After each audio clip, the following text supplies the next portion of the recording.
Welcome back, guys, to the Suffer Up podcast with Nate and Ryan. And we have a guest with us today, Kramer with 55 miles. We will introduce him here shortly. If you guys have not listened to the channel, we are Suffer Up, where our mission is to encourage and lead others to suffer with a purpose. We strive to help others level up in life with an emphasis on spiritual, mental, and physical well-being. If you guys have listened to the channel, we are ultra runners and we love to run and we love sharing our running journey with other people. Kramer himself is also a runner, and we will get into that here shortly. Before we dive into today's episode, we want to give a very special thank you and shout out to our sponsors and supporters of this channel. First and foremost, we want to thank Soft Socks. Soft Socks makes a compression fitting toe sock for your feet. We wear them on all of our long runs to protect us from blisters and protect our toes as well and keep those toenails intact. They are veteran owned. Locally here as well, and we are thankful for their support from the beginning and inception of this channel. If you would like to try a pair for yourself, you can use the link in the description of this podcast and use discount code SUFFER10 to receive 10% off at checkout. And also new to the sponsorship lineup is Muckender's Wipes. If you are a trail runner or a blue-collar, hardworking individual, or just get plain dirty, Muckender's Wipes is the wipe for you. It is encapsulated in the name, Muck Enders, end to the muck, and they are durable, large towelettes that you can use in the shop, and we use them on our long trail runs. If you'd like to try them out for yourself and give them a go, you can use discount code SUFFERUP and also use the link in the description of this podcast. We hope you guys enjoyed today's episode as we explore Kramer's business, 55 miles, that makes lubricant for your runs as well as blister prevention. Thanks very much for tuning in, guys, and we hope you enjoy today's episode. And some hats. And some hats, yeah. Makes those too. Yeah, Kramer makes awesome hats too. We'll get into that. So, all right. Awesome. Yeah. Well, Kramer, thanks for joining us today on the podcast, man. We appreciate you taking some time out of your day to chat with us and share some of your story. No, I'm very happy to be here. Your guys' mission is right in line with what I'm doing, so I'm pumped to talk. Awesome, man.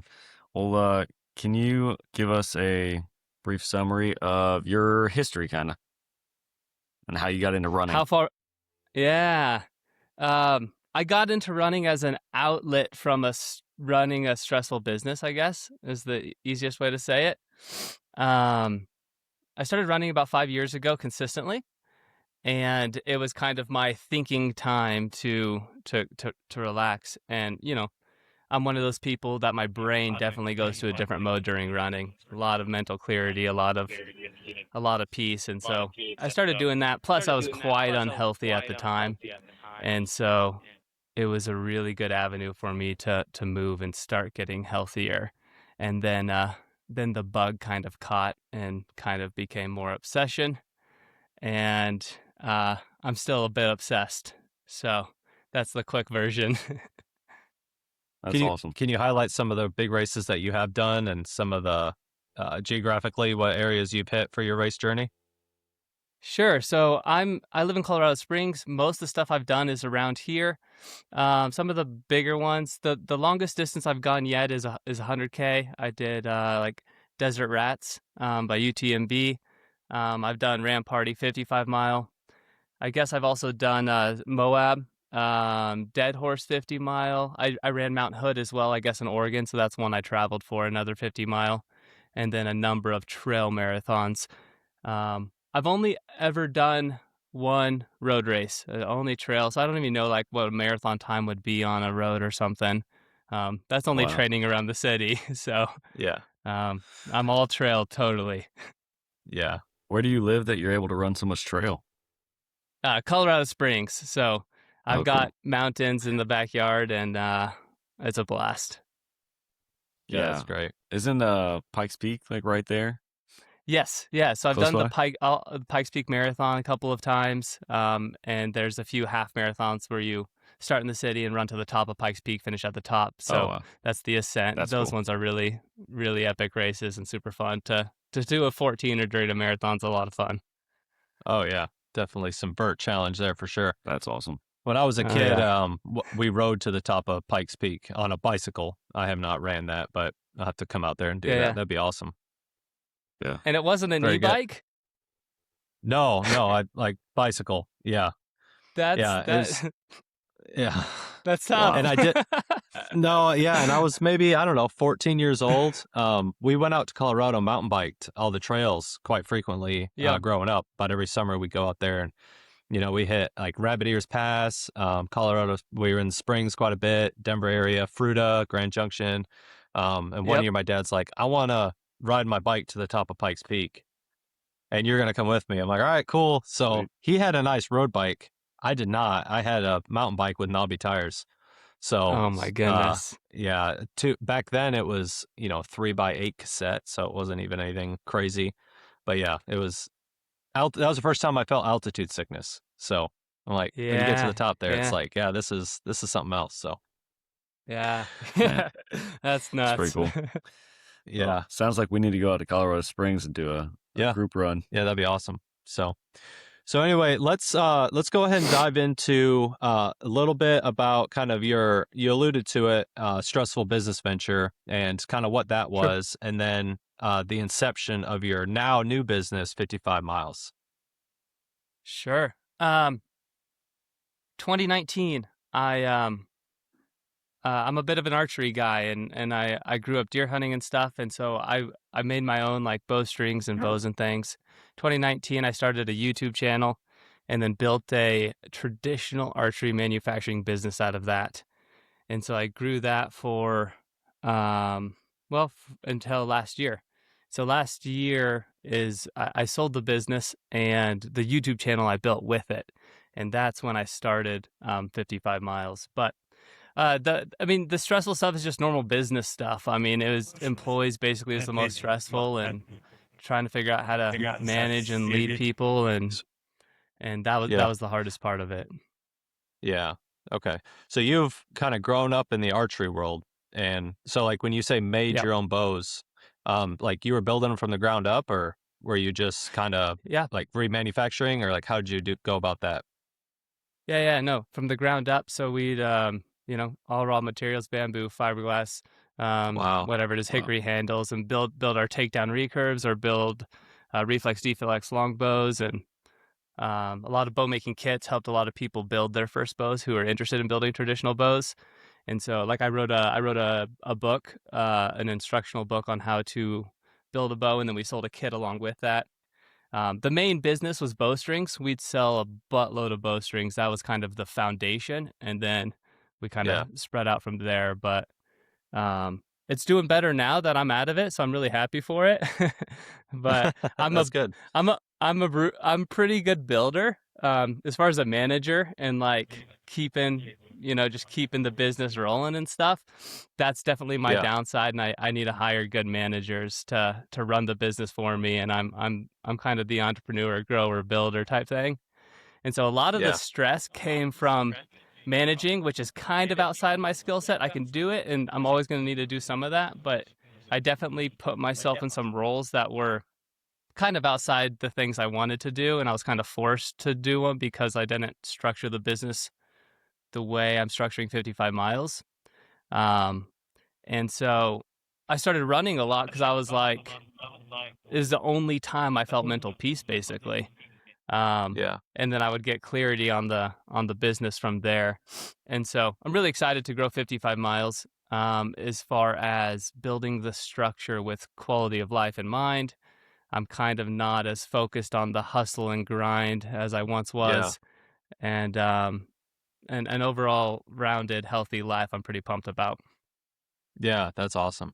I myself am also a traditional archery guy. I've heard hunted that with, on some of your episodes. yeah. So I grew up with a longbow in my hand, and I never put it down.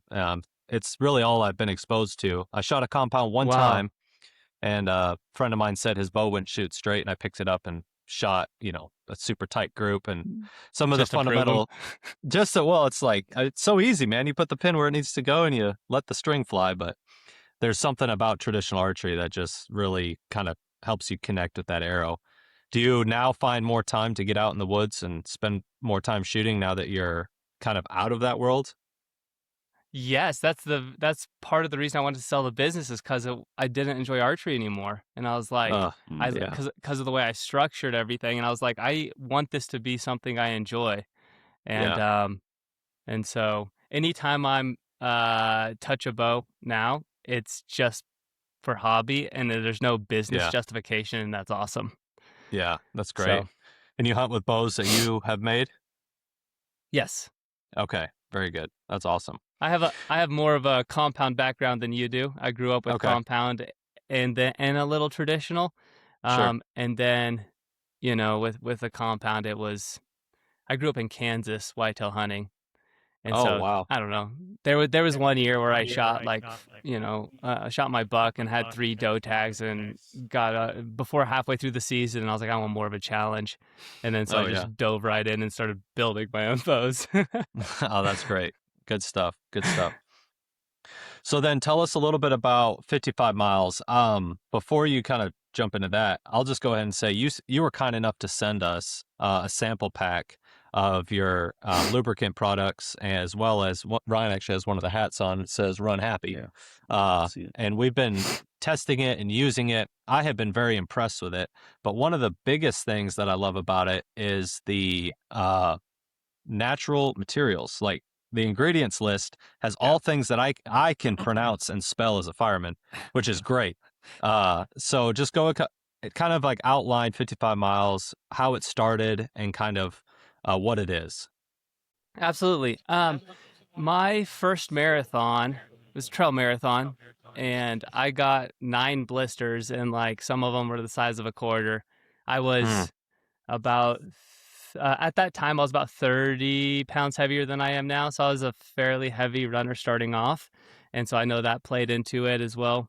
But that got me interested in like, oh, what's what is there out there for stopping blisters? And one of the things I did actually in the archery business is we manufactured different bowstring waxes. And when I started looking into blister prevention stuff, anti-chafe, I was like, the manufacturing process is very similar to what I've already manufactured for a long time. What if I start testing out some things myself? And so that got me just dabbling for the fun of it before I even knew I was going to start a business or anything. And I would take Glide or some blister protection from the market and put it on one of my feet, and then the stuff I made on my other foot. And I'd go run Pikes Peak or something, and then whichever foot got more blisters, that product would move on, and then I would A/B test another product, and I just repeated this for when I calculated up, I did A/B test for like 1,700 miles of running, oh and wow. till I found something that, well, at least on my feet, worked better than anything I could purchase on the market because I bought them all to Wow. try them out. So I was like, I made the best one. So but at least that was my personal test. And then from there, I just started giving it out for free to as many people as possible. To be like, okay, hopefully this doesn't just work on me and it works on other people. And then after that is when I was like, okay, we're gonna start a business, because that's when I was selling the other business, and I was like, I think this would be really fun business to do. Um, Me and my wife love all natural products, so I was like, we're gonna make this with as clean as products as possible, and I'm gonna make it myself. I'm not outsourcing it. We're going to have whole control here.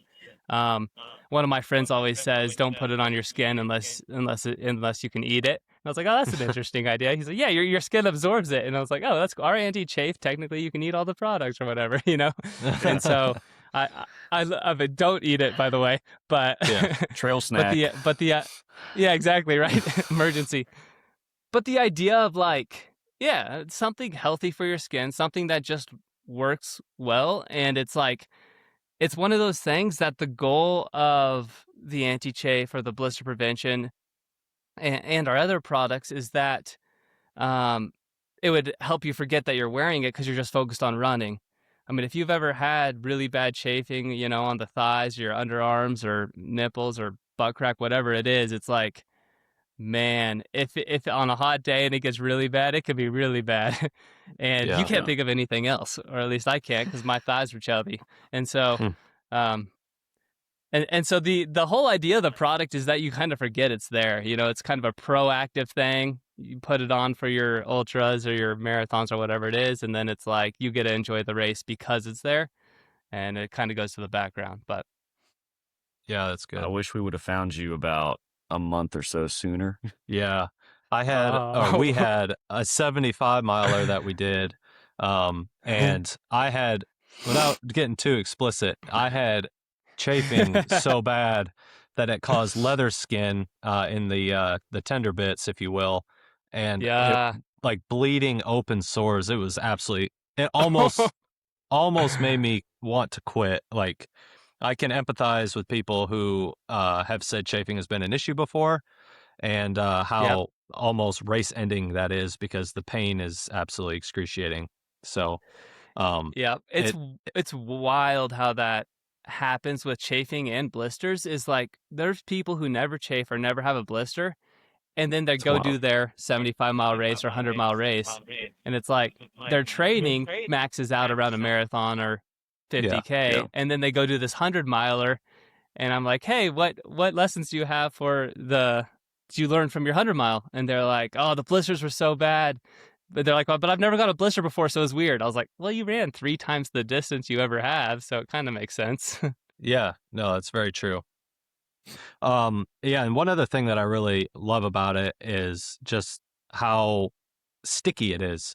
A lot of the stuff Mm, that sticky's the wrong word, but how well it stays on. Um, I've had other products that I've used before that I feel like I have to reapply at every aid station. And this stuff, I yep. mean, I told you at the beginning of the recording was I had 13 miles 2 days ago and then did 12 miles this morning, and I didn't have to reapply. I didn't, it stayed there. I didn't think about chafing. Like the stuff is absolutely awesome. And I've been very, very pleased with it. So It reminds me of deodorant, like how it yeah. stays in place, but at the same time allows for the Hmm. slipperiness. I don't know. Yeah. I don't know how you did it, but it's good. Yeah. It's good stuff. So I know how I did it. yeah. Yeah. It's Well, good. don't reveal I'm all glad your somebody secrets. does. Yeah. As So long as you can do it again. and now No, you we also, got you. I got you. make hats, and you sent us two Yeah. of the models that you have. So tell us a little bit about your ice hat and then the hat that Ryan is wearing. Yeah, and why you wanted to develop an ice hat, Yeah. because you live in Yeah. Colorado. Yeah, absolutely. I ran the Desert Rats 100K Grand Junction area. Um, Peaked out around 98 degrees that day, no shade at all. Man, And that was a hot day. So even though I'm in Colorado, that was a hot day. And a lot of people really, there's a few people with heat stroke. Ambulances had to come pull people off the course. It was pretty Ooh. rough. wow. Um, there's an ice hat that Nathan makes that when I started researching of running in the heat, because most of my training's not in the heat, but then when I travel for a race or something, I'm like, oh man, if you guys know way more than me, but getting overheated is no stinking joke. And I was like, how can I help Hmm. myself stay cooler?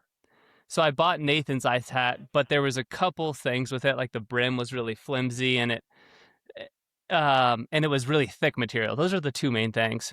And again, don't mean to keep bringing up the archery business, but I worked with a lot of manufacturers to build different parts and stuff. And so I felt like I had that experience. So I worked with a manufacturer to develop the ice hat, which if someone's not familiar, that's just a hat with pockets in it, basically, that you can put ice in. The ice will melt and kind of drip down and help your densest place of blood vessels in your whole body is your head, and so it cools that blood, and then when that blood recirculates through your body, it is cooler blood going throughout, and so it definitely can help.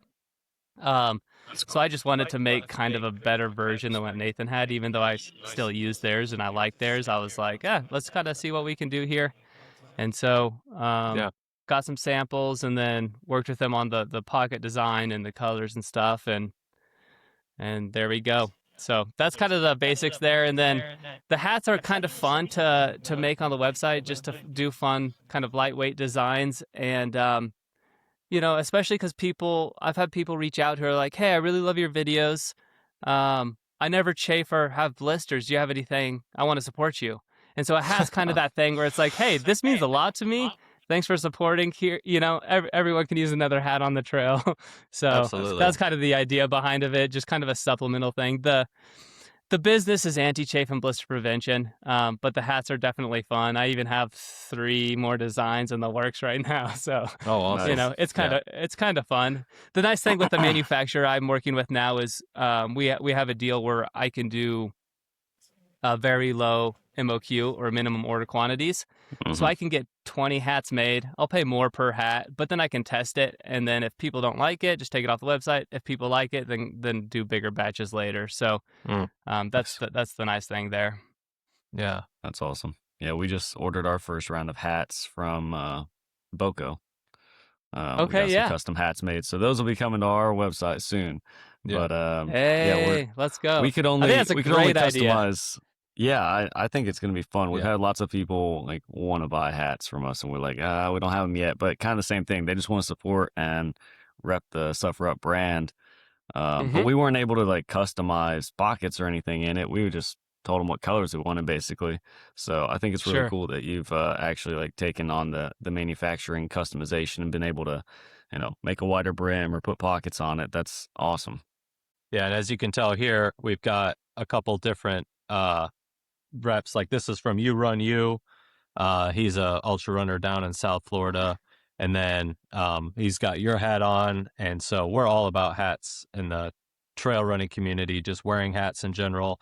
You can every trail runner has a hat on, and so You Run You, 55 miles, and we've got others too. So hats are a big win in the trail world. You can never have too many hats. Yeah.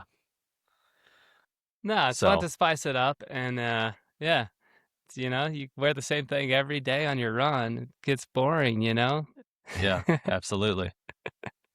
So we've heard a little bit about your previous business in the archery world. We've heard about 55 miles.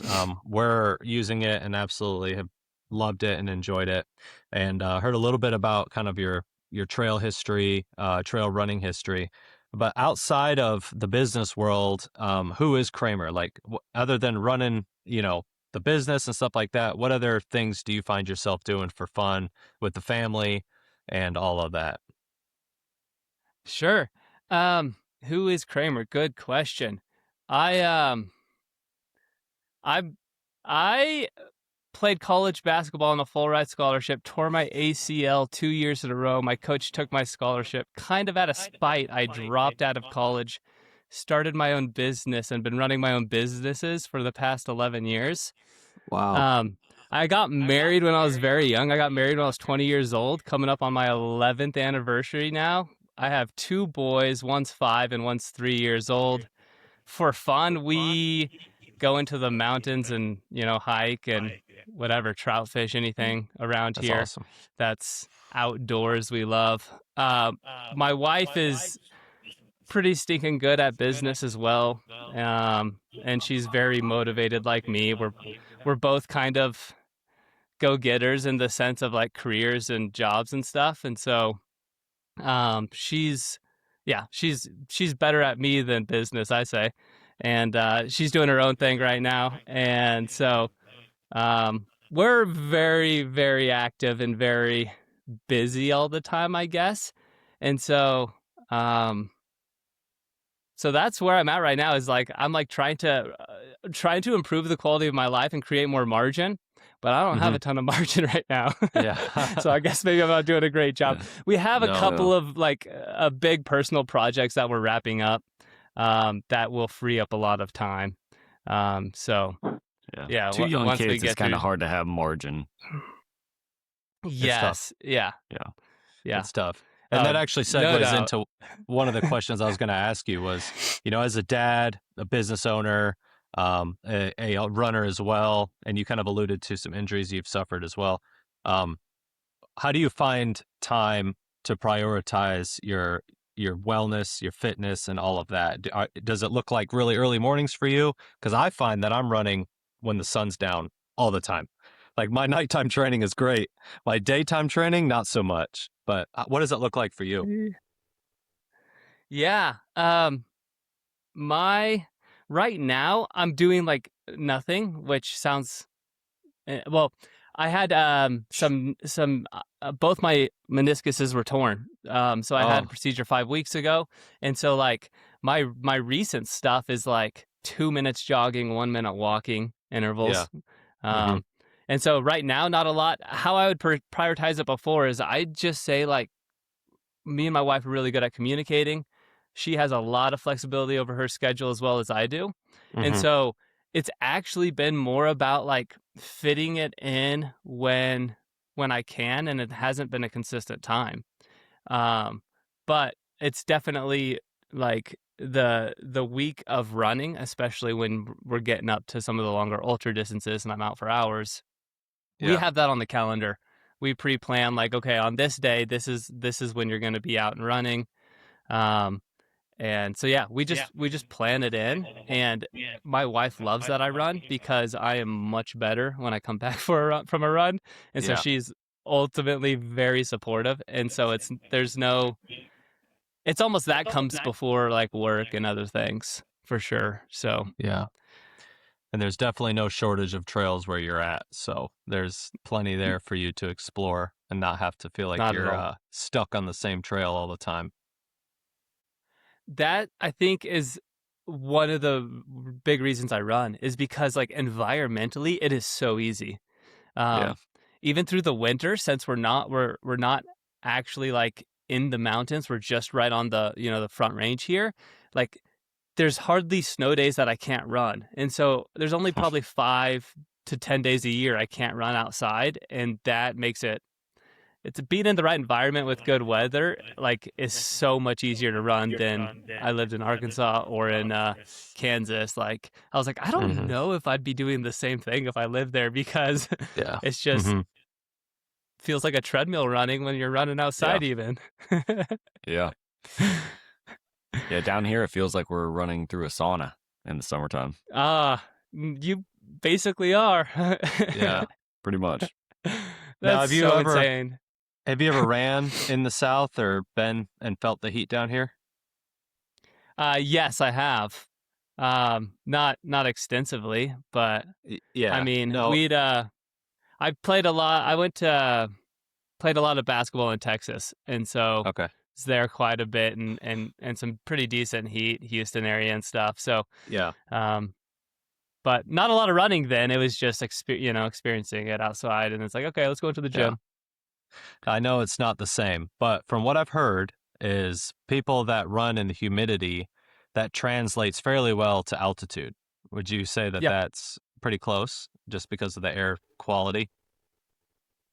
Yeah, what's going on in your body is different, but the overall fatigue definitely feels you're gonna feel just as crappy. If I come down to the humidity on a 98 to 110 degree day or something, I'll feel worse there than I will be running on the top of Pikes Peak, probably, just because of what my body's accustomed to. Oh yeah.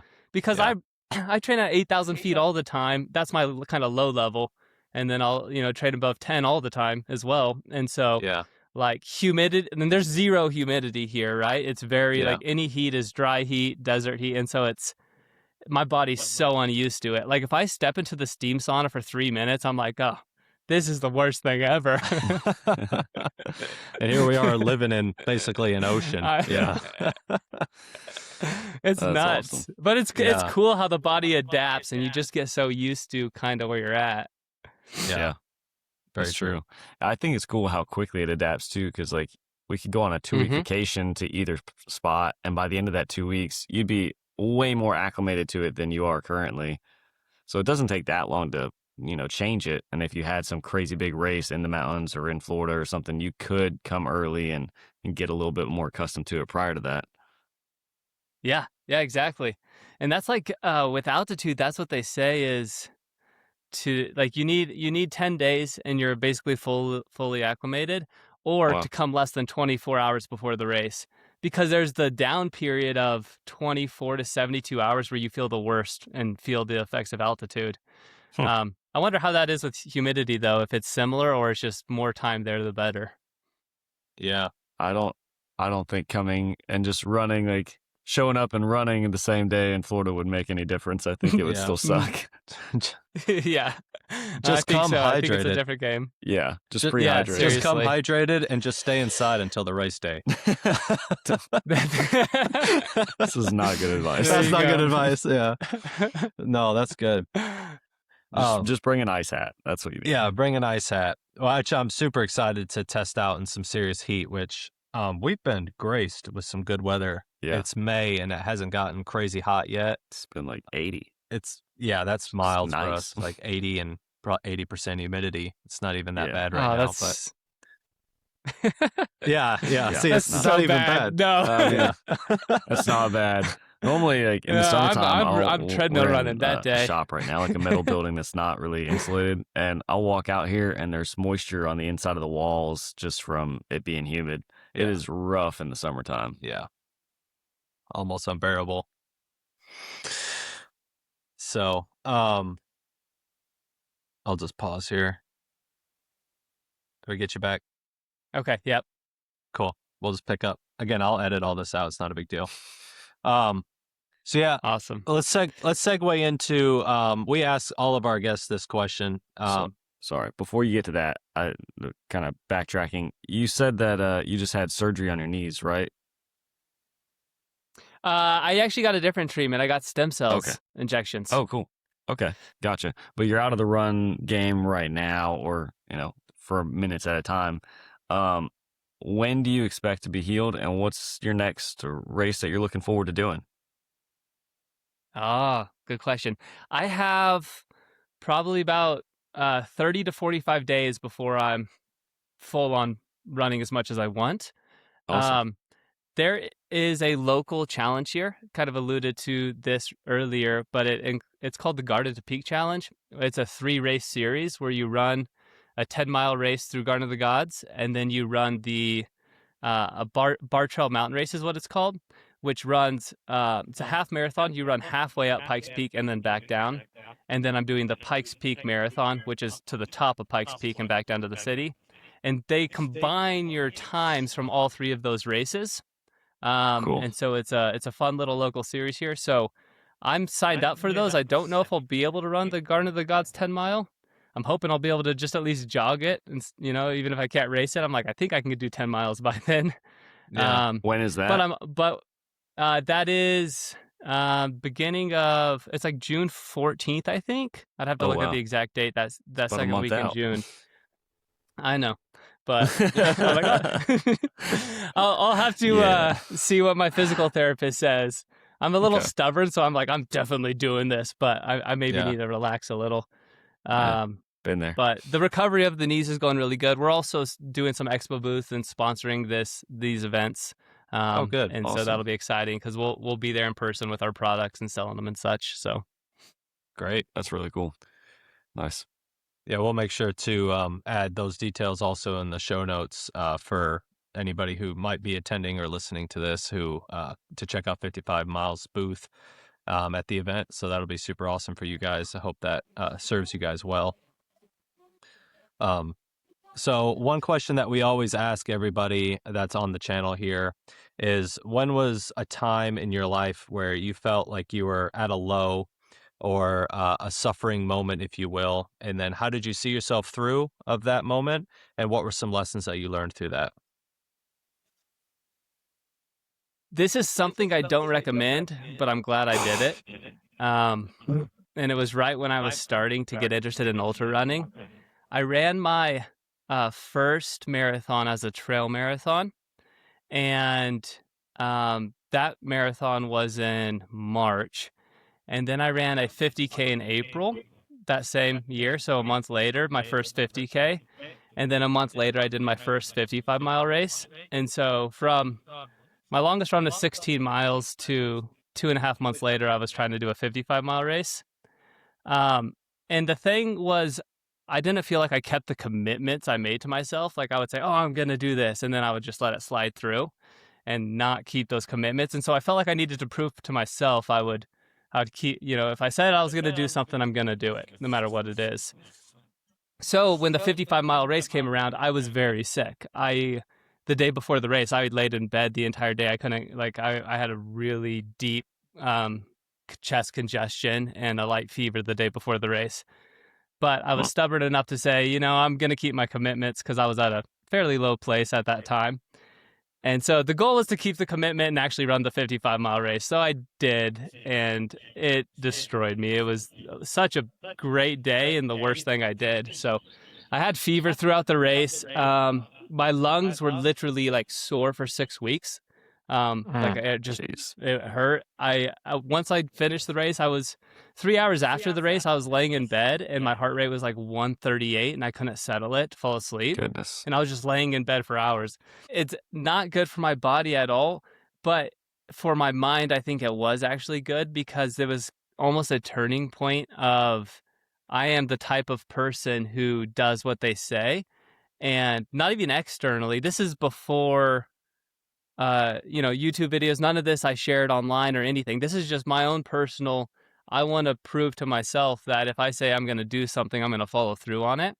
Mm-hmm. And that was like the beginning of me starting to lose body fat as well. And like, it was a really big turning point mentally for me of like, no matter what happens, I do what I say.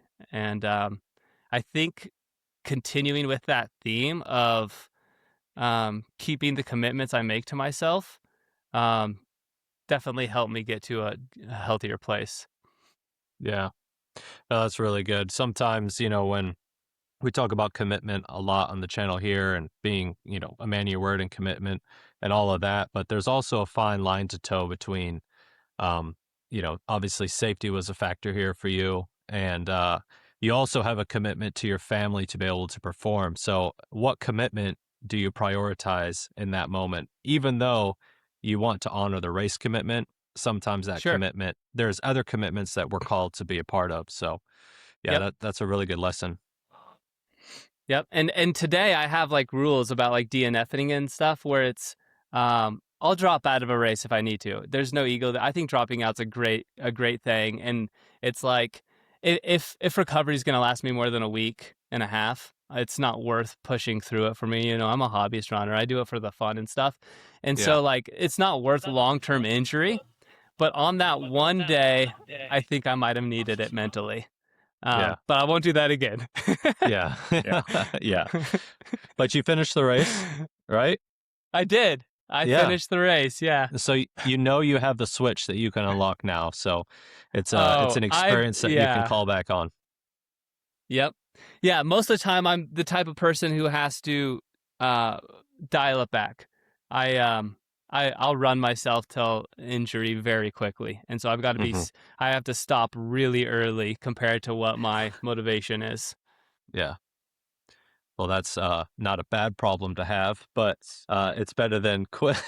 Well, good, bad. It's good for me to hear. Thank you, Kramer. I needed to hear this today. Yeah. I too am the person that will run myself. Oh, I will run myself into the ground. Yeah. And I have, and I am paying the toll for it right now with my knee as well. What knee injury you got? What's going on? I'm not entirely sure what's wrong with it. It started with a left knee injury after my 100-mile, and then that healed up pretty well in about 6 weeks. And then we ran our 74-mile, and now it's my right knee. And it's just one of those things, man, where I let it heal for a week or two, and I'm like, I'm good. Let's go run 8-minute miles again. Yeah. Maybe let's not. Yeah, it's super tough. Yeah, very much so. Well, thanks so much for sharing that, Kramer. And we are very thankful for you sending that stuff to us, the products and everything. We're going to continue to use it. We've really enjoyed it, and I've been very thankful for the lubricant products and whatnot. So if you guys are listening to this, we encourage you guys to check out 55 miles. I think we can say that we're going to put our stamp of approval on it. We have really enjoyed it, and I'm going to continue to use it because it's honestly the only clean-based lubricant that I can find. Yeah. And it works. It doesn't even come off in the shower. So it's that good. Like it'll last the distance of your ultra. All I say is just use it sparingly because if you put on too much, it takes a little bit of scrubbing to get off. So it will last your race, and we've really enjoyed it. So yeah. Go ahead. I'm going to put you on the spot here, Kramer. do you want to offer a discount code or anything for our listeners that might be interested in trying it out? Yeah, absolutely. We've got 20% off. Discount code is SufferUp. Perfect. Heck yeah, man. Sounds good. Well, we will make sure to put that out there for those of you listening. Support this guy. He's an awesome dude, and we've really enjoyed his products. So we believe in it, and it will be on my body every single race from here on out. So Yeah, and remember, in a tough spot, you can eat it. yeah. Yeah, It's there you go. It's one of the ingredients is coconut, right? It's got coconut. Yes, oil. coconut oil, cacao it's butter, a little chocolate in there. Yeah, so you got fats, you've got electrolytes. I mean, no, You tried cooking popcorn with this yet? yeah. You I can melt it haven't, in your but yes, Go ahead. if you bit into it, it would be basically pure fats, and like one bite would actually be like probably like 2,000 calories about. Oh, God. Like it's really dense in calories. So in a pinch, So in a pinch, Yeah, that in a would pinch, be I don't know. decent. a 2,000 calorie spoonful. Golly. Yeah, okay. Preface, Yeah. do Don't not eat it. eat the lubricant. Don't eat it. Do not eat it. It has not been approved for human consumption in that way, but it is safe No. for your skin. So I really but good appreciate it, jokes guys. there. Thanks so much. Yeah, thank you for using the products, and all the kind words and stuff means a ton. And I really love what you guys are doing. So I know you're making No an problem. impact, and keep up the great work. I'm excited to see with your guys' events and the thing and your podcast growing and everything. I'm really excited to see you guys grow. Awesome. Thanks, man. And thank you for that discount code for our listeners. We really appreciate being able to give our listeners a little extra value. And thanks for making an awesome product. We'll keep giving you feedback and letting you know how it works through the hot Florida summer. Yeah. Yeah, absolutely. That's exciting, and yeah, I appreciate it. Awesome. Thanks again, Kramer, for jumping on here with the Suffer Up podcast, where our mission is to encourage and lead others to suffer with a purpose. We strive to help others level up in life with an emphasis on spiritual, mental, and physical well-being. Thanks again, Kramer, for jumping on with us with 55 miles. All of his contact information, social media, and everything will be in the description of this podcast. And again, go ahead and pick up some of his products and use discount code SUFFERUP to receive 20% off at checkout. Thanks so much, guys. Tune in again next Monday for another episode here at Suffer Up. We love y'all, and as always, Suffer up.